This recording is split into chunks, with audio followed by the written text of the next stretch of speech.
ട്രംപിന്റെ ഗസയിലുള്ള വെടിനിർത്തലിനെ കുറിച്ച് ഇസ്രയേലിന്റെ മാധ്യമങ്ങളിൽ സോഷ്യൽ മീഡിയയിൽ വലിയ രൂപത്തിലുള്ള പ്രചാരം നടക്കുന്ന ഒരു കാര്യമാണ് American president Donald Trump Nobel സമ്മാനത്തിന് വേണ്ടി ഇസ്രയേലിനെ വിറ്റിരിക്കുന്നു എന്ന് പറഞ്ഞാൽ ഹമാസുമായി ഉണ്ടാക്കിയ ഈ ഒരു ഡീലിംഗ് അല്ലെങ്കിൽ ട്രംപ് മുന്നോട്ട് വെച്ച ഈ ഒരു വെടിനിർത്തൽ കരാർ അത് ഇസ്രയേലിന്റെ വിജയമല്ല, പരാജയമാണ്, ഇസ്രയേലിനെ വിൽക്കുന്നതാണ് എന്നാണ് ഇത് സൂചിപ്പിക്കുന്നത്. ഇത് പത്രങ്ങൾ റിപ്പോർട്ട് ചെയ്തിട്ടുണ്ട്. അങ്ങനെയുള്ള ചില വാർത്തകൾ ഇസ്രയേലിനകത്ത് പ്രചരിക്കുന്നു എന്നതാണ് ഏറെ പ്രസക്തമായ കാര്യം. ഈ ഒരു കരാറിൽ ഇസ്രയേലിനകത്ത് വിജയമല്ല, അവർ ആശങ്കയോടെയാണ് ഇതിനെ കാണുന്നത്. കാരണം ട്രംപും നെതന്യാഹുവും മുന്നോട്ട് വെച്ച പല കാര്യങ്ങളുണ്ടെങ്കിലും ഹമാസ് അതിനോട് പ്രതികരിച്ചത് വളരെ ബുദ്ധിപൂർവമാണ്. കാരണം അന്താരാഷ്ട്ര നിയമങ്ങൾക്ക് അനുസൃതമായിരിക്കും ഗസയുടെ ഭരണമെന്ന് അവർ മുന്നോട്ട് വെക്കുമ്പോൾ അത് പറ്റില്ല എന്ന് പറയാൻ കഴിയില്ല. കാരണം അന്താരാഷ്ട്ര നിയമം അത് സ്വീകാര്യമല്ല എന്ന് പറയാൻ കഴിയില്ല.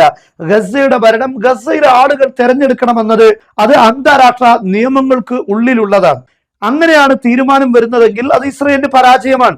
അതേ സമയത്ത് ട്രംപിന്റെയോ ടോണി ബ്ലെയറിന്റെയോ നേതൃത്വത്തിൽ ഒരു സംഘമാണ് അവിടുത്തെ ചുമതലകളും ഭരണവും കൈയാളുന്നത് എങ്കിൽ അത് ഇസ്രയേലിന് അനുകൂലമായൊരു തീരുമാനമായി കണക്കാക്കാൻ സാധിക്കും. പക്ഷെ ഇന്ന് US രഹസ്യാന്വേഷണ ഉദ്യോഗസ്ഥനും മുൻ UN ആയുധ ഇൻസ്പെക്ടറുമായിരുന്ന സ്കോട്ട് റിട്ടർ ഒരു പ്രധാനപ്പെട്ട കാര്യം പറഞ്ഞിട്ടുണ്ട്.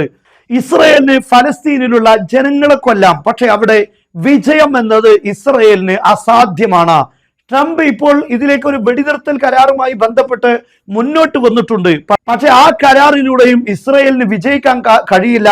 കാരണം ഹമാസ് ഒരിക്കലും അംഗീകരിക്കാത്ത, അവർക്ക് സ്വീകാര്യമല്ലാത്ത ഡിമാൻഡുകളാണ് അമേരിക്ക മുന്നോട്ട് വെച്ചിട്ടുള്ളത്. അതുകൊണ്ടാണ് ഹമാസ് അതിനോട് വളരെ കൃത്യമായും സൂക്ഷ്മമായും പ്രതികരിച്ചത്. അവരുടെ പ്രതികരണത്തിൽ പരാജയങ്ങൾ ഒരിക്കലും കാണാൻ കഴിയില്ല.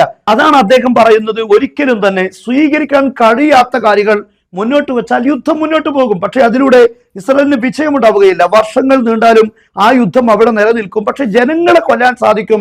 അതിലൂടെ ഇസ്രയേലിന്റെ മുഖച്ഛായ തകരുമെന്നതല്ലാതെ ഇപ്പോൾ തന്നെ ഇസ്രയേലിന് ലോകത്തുണ്ടായിരുന്ന എല്ലാ പേരുകളും നഷ്ടപ്പെട്ടു. ഇസ്രയേലിനെ അംഗീകരിച്ചിരുന്ന പലരും അത് തള്ളിക്കളഞ്ഞു. സ്പെയിൻ ഇപ്പോൾ ഇസ്രയേലുമായി ഉണ്ടാക്കിയിരുന്ന എല്ലാ ആയുധ കരാറുകളും അവർ മരവിപ്പിച്ചു കളഞ്ഞു. അങ്ങനെ ധാരാളം രാഷ്ട്രങ്ങൾ അത്തരം നീക്കങ്ങളിലേക്ക് കടന്നു വരികയാണ്.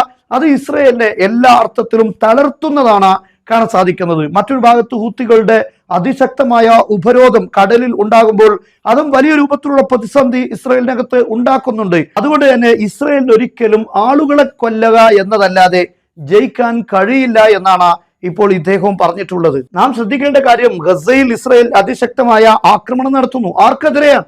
ഗസയിലുള്ള ജനങ്ങൾക്കെതിരെയാണ്. ഹമാസ് ഇപ്പോഴും ശക്തമായ പ്രതിരോധം അവർ കാഴ്ചവെച്ചുകൊണ്ടിരിക്കുന്നു. ഓരോ ദിവസവും അവർ വീഡിയോ പോസ്റ്റ് ചെയ്തുകൊണ്ടിരിക്കുകയാണ്. മെർക്കോബ ടാങ്കുകൾ തകർക്കുന്നു, ഇസ്രയേലിന്റെ സൈനികരെ കൊല്ലുന്നു.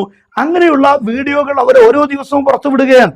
അതേസമയം ഇസ്രയേൽ പുറത്തുവിടുമ്പോൾ കാണുന്നത് സാധാരണക്കാരായ ജനങ്ങളെ കൊല്ലുന്നു, ആശുപത്രികൾ തകർക്കുന്നു, പള്ളികൾ തകർക്കുന്നു, ആളുകളുടെ വാസസ്ഥലം ആക്രമിക്കുന്നു. ഇങ്ങനെ ഒരു നിയമവിരുദ്ധമായ ആക്രമണങ്ങളുടെ ഒരു കൂട്ടമാണ് ഗസയിൽ ഇസ്രയേലിന്റെ ഭാഗത്ത് നമുക്ക് കാണാൻ സാധിക്കുന്നത്. അതുകൊണ്ടാണ് ഈ മുൻ രഹസ്യാന്വേഷണ ഉദ്യോഗസ്ഥൻ പറയുന്നത് ഒരിക്കലും ഇസ്രയേലിന് വിജയിക്കാൻ കഴിയില്ല. കാരണം ഹമാസ് ഇസ്രയേലിന്റെ ആയുധങ്ങളുടെ കീഴിലല്ല ഉള്ളത്, ആയുധങ്ങൾ സ്പർശിക്കാത്ത ഭാഗത്ത് സുരക്ഷിതമാണ്.